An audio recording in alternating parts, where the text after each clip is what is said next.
नमस्कार दोस्तों, स्वागत है आपका अपने YouTube चैनल खट्टी मीठी ज़िंदगी पर। आशा करती हूँ आप सब अच्छे होंगे।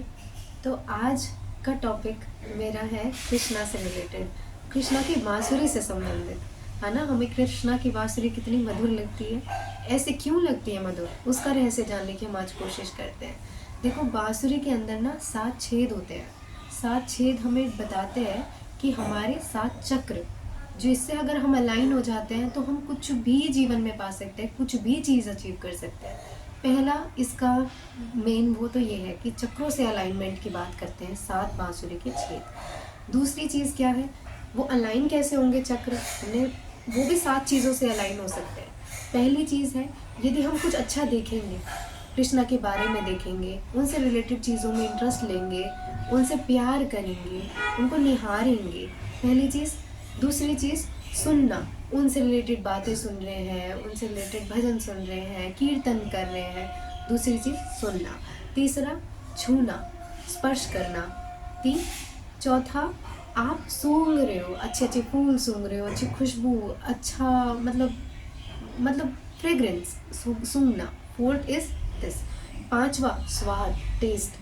हमारी टेस्ट बर्ड्स कितनी हमें चंचल कर देती है ना, कि हम चटपटा खाए आते हैं बाहर जाके, या कुछ वैसे खा लेते हैं, फिर हम वैसे परेशान रहते हैं, हमारी बॉडी परेशान रहती है। तो पांचवा हो गया हमारा टेस्ट। छठा क्या हो गया, हमारा दिमाग, जो हमें दिमाग, दिल, कहने का मतलब यही है कि आपको कितना कुछ कोशिश करता है अपने आप के साथ वो करने का, कि आज ये कर लेते हैं, वो करते हैं। दिमाग ही तो कहता है।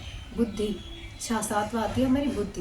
बुद्धि हमें अच्छे काम के लिए भी मोटिवेट करती है, बुरे के लिए भी कह देती है कि हाँ ये कर ले, अपना हित साधते हैं।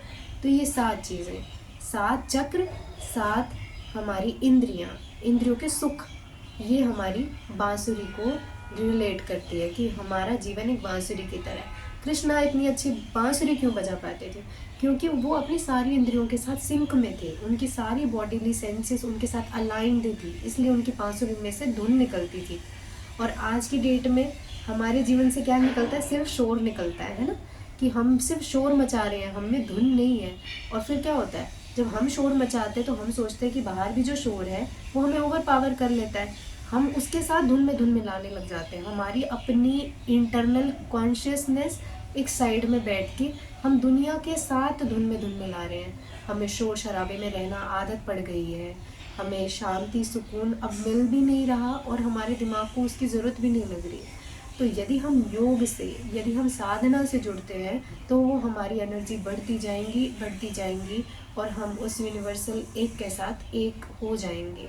ये मेरी तहे दिल से आप लोगों के लिए दुआ है, और अपने लिए भी दुआ है कि हम उस यूनिवर्सल पावर के साथ अलाइन हुए, उसके साथ सिंक अपनी बांसुरी की धुन बजाएं, उसकी धुन में।